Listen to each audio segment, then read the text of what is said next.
नमस्कार विद्यार्थी मित्रांनो, एल अकॅडमी या यूट्यूब चॅनलवर आपले सर्वांचे पुन्हा एकदा मनपूर्वक स्वागत आहे। तर मित्रांनो, आजच्या व्हिडिओमध्ये आपण दारूबंदी पोलीस भरती यामध्ये विचारण्यात येणारे काही अतिसंभाव्य प्रश्न आजच्या व्हिडिओमध्ये आपण आज कव्हर करणार आहोत। या कारणास्तव मित्रांनो, व्हिडिओ शेवटपर्यंत पाहायचा आहे।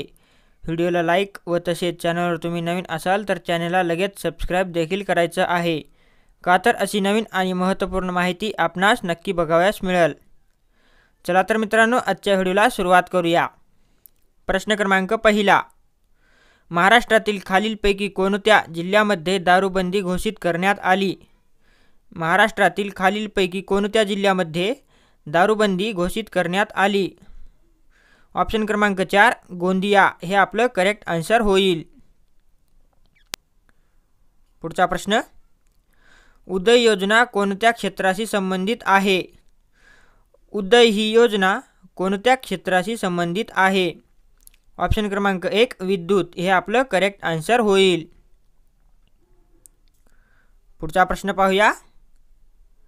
कालीसरार हा प्रकल्प कोणत्या नदीवर आहे? कालीसरार हा प्रकल्प कोणत्या नदीवर आहे?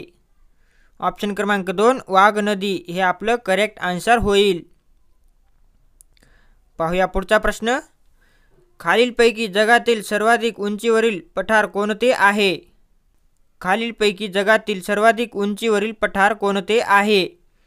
ऑप्शन क्रमांक 2 तिबेटचे पठार हे आपलं करेक्ट आन्सर होईल। पुढचा प्रश्न, भारतातील संस्थानांचे विलीनीकरण कोणी केले? भारतातील संस्थानांचे विलीनीकरण कोणी केले?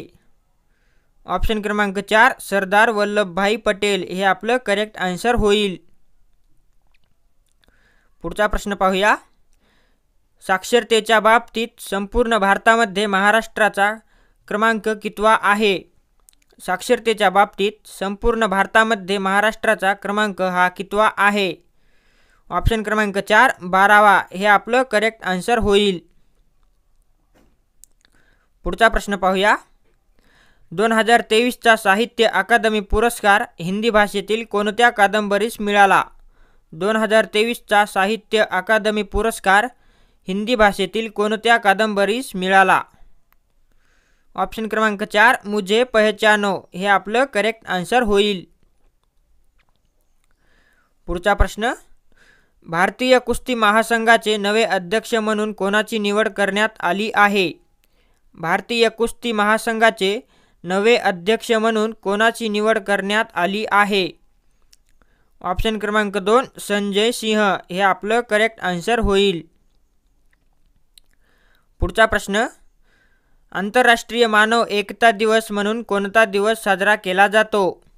आंतरराष्ट्रीय मानव एकता दिवस म्हणून कोणता दिवस साजरा केला जातो? ऑप्शन क्रमांक 4 20 डिसेंबर हे आपलं करेक्ट आन्सर होईल। पुढचा प्रश्न, 26 जानेवारी 2024 प्रजासत्ताक दिनी प्रमुख पाहुणे म्हणून भारतात कोण येणार आहे? 26 जानेवारी 2024 प्रजासत्ताक दिनी प्रमुख पाहुणे म्हणून भारतामध्ये कोण येणार आहे? ऑप्शन क्रमांक 4 जॉर्जिया मेलोनी हे आपलं करेक्ट आन्सर होईल। पुढचा प्रश्न, राज्यपालाच्या नेमणुकीच्या पद्धतीचे भारताने कोणत्या देशाकडून अनुसरण केले आहे? राज्यपालाच्या नेमणुकीच्या पद्धतीचे भारत या देशाने कोणत्या देशाकडून अनुसरण केले आहे? ऑप्शन क्रमांक 2 कॅनडा हे आपलं करेक्ट आन्सर होईल। पुढचा प्रश्न, मानवी हक्काचा जाहीरनामा कधी जाहीर करण्यात आला?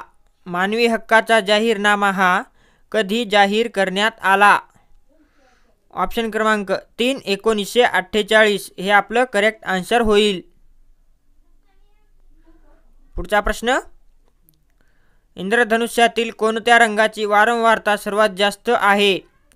इंद्रधनुष्यातील कोणत्या रंगाची वारंवारता सर्वात जास्त आहे? ऑप्शन क्रमांक 2 जांभळा हे आपलं करेक्ट आन्सर होईल। पुढचा प्रश्न, खालीलपैकी कोणत्या ठिकाणी तापी नदीचा उगम झाला आहे? खालीलपैकी कोणत्या ठिकाणी तापी नदीचा उगम झाला आहे? ऑप्शन क्रमांक 3 मुलताई हे आपलं करेक्ट आन्सर होईल. पुढचा प्रश्न, महाराष्ट्रातील कोणत्या नदीमुखामध्ये खनिज तेल आणि नैसर्गिक वायूचे साठे आहेत? महाराष्ट्रातील कोणत्या नदीमुखामध्ये खनिज तेल व नैसर्गिक वायूचे साठे आहेत? ऑप्शन क्रमांक 2 गोदावरी हे आपलं करेक्ट आन्सर होईल. पुढचा प्रश्न, विनोबा भावे यांनी भूदान चळवळीला सुरुवात केव्हा केली? विनोबा भावे यांनी भूदान या चळवळीला सुरुवात केव्हा केली? ऑप्शन क्रमांक 3 1951 हे आपलं करेक्ट आन्सर होईल. पुढचा प्रश्न, भारताचे राष्ट्रगीत हे सुरुवातीला कोणत्या भाषेत लिहिले होते? भारताचे राष्ट्रगीत हे सुरुवातीला कोणत्या भाषेत लिहिले होते? ऑप्शन क्रमांक 3 बंगाली हे आपलं करेक्ट आन्सर होईल. पुढचा प्रश्न, नकाशात पर्वतीय प्रदेश दर्शवण्यासाठी कोणता रंग वापरतात? नकाशात पर्वतीय प्रदेश दर्शवण्यासाठी कोणता रंग वापरतात? ऑप्शन क्रमांक 1 तपकिरी हे आपलं करेक्ट आन्सर होईल. पुढचा प्रश्न, इंद्रनगरी म्हणून कोणता जिल्हा ओळखला जातो? इंद्रनगरी म्हणून कोणता जिल्हा ओळखला जातो? ऑप्शन क्रमांक 3 अमरावती हे आपलं करेक्ट आन्सर होईल.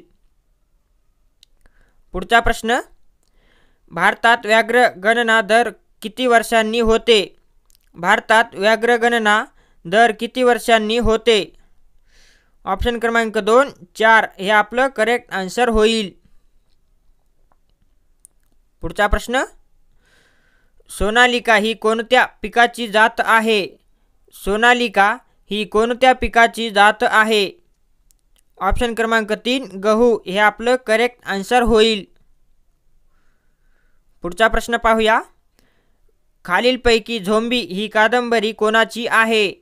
खालीलपैकी झोंबी ही कादंबरी कोणाची आहे? ऑप्शन क्रमांक 2 आनंद यादव हे आपलं करेक्ट आन्सर होईल. पाहूया पुढचा प्रश्न, गुगामल राष्ट्रीय उद्यान महाराष्ट्रातील कोणत्या जिल्ह्यात आहे? गुगामल राष्ट्रीय उद्यान महाराष्ट्रातील कोणत्या जिल्ह्यात आहे? ऑप्शन क्रमांक 4 अमरावती हे आपलं करेक्ट आन्सर होईल. पुढचा प्रश्न, शिवसेनेचे पहिले मुख्यमंत्री कोण होते? शिवसेनेचे पहिले मुख्यमंत्री खालीलपैकी कोण होते? ऑप्शन क्रमांक 2 मनोहर जोशी हे आपलं करेक्ट आन्सर होईल. पुढचा प्रश्न पाहूया, आर्टिकल 52 खालीलपैकी कशाशी संबंधित आहे? आर्टिकल 52 खालीलपैकी कशाशी संबंधित आहे? ऑप्शन क्रमांक 3 राष्ट्रपती हे आपलं करेक्ट आन्सर होईल. पुढचा प्रश्न पाहूया, गुजरात राज्याचे राज्यपाल खालीलपैकी कोण आहेत? गुजरात या राज्याचे राज्यपाल खालीलपैकी कोण आहेत? ऑप्शन क्रमांक 1 आचार्य देवव्रत हे आपलं करेक्ट आन्सर होईल. पुढचा प्रश्न, खालीलपैकी दक्षिण अमेरिका खंडातील पर्वत कोणते आहे? खालीलपैकी दक्षिण अमेरिका खंडातील पर्वत कोणते आहे? ऑप्शन क्रमांक 2 अँडीज हे आपलं करेक्ट आन्सर होईल. पुढचा प्रश्न पाहूया, महाराष्ट्रात समृद्धी महामार्ग खालीलपैकी कोणत्या 2 शहरांना जोडते? महाराष्ट्र समृद्धी महामार्ग खालीलपैकी कोणत्या 2 शहरांना जोडते? ऑप्शन क्रमांक 4 मुंबई नागपूर हे आपलं करेक्ट आन्सर होईल. पुढचा प्रश्न, महाराष्ट्र पर्यटन महामंडळाची स्थापना कधी झाली? महाराष्ट्र पर्यटन महामंडळाची स्थापना कधी झाली? ऑप्शन क्रमांक 1 1975 हे आपलं करेक्ट आन्सर होईल. पुढचा प्रश्न, यमुना गंगा या नद्यांचा संगम खालीलपैकी कोठे होतो? यमुना व गंगा या नद्यांचा संगम खालीलपैकी कोठे होतो? ऑप्शन क्रमांक 2 अलाहाबाद हे आपलं करेक्ट आन्सर होईल. मित्रांनो, आपल्याला आजचा व्हिडिओ आवडला असेल तर व्हिडिओला लाईक व चॅनलला सबस्क्राईब नक्की करायचं आहे. आपण भेटूया नेक्स्ट व्हिडिओमध्ये.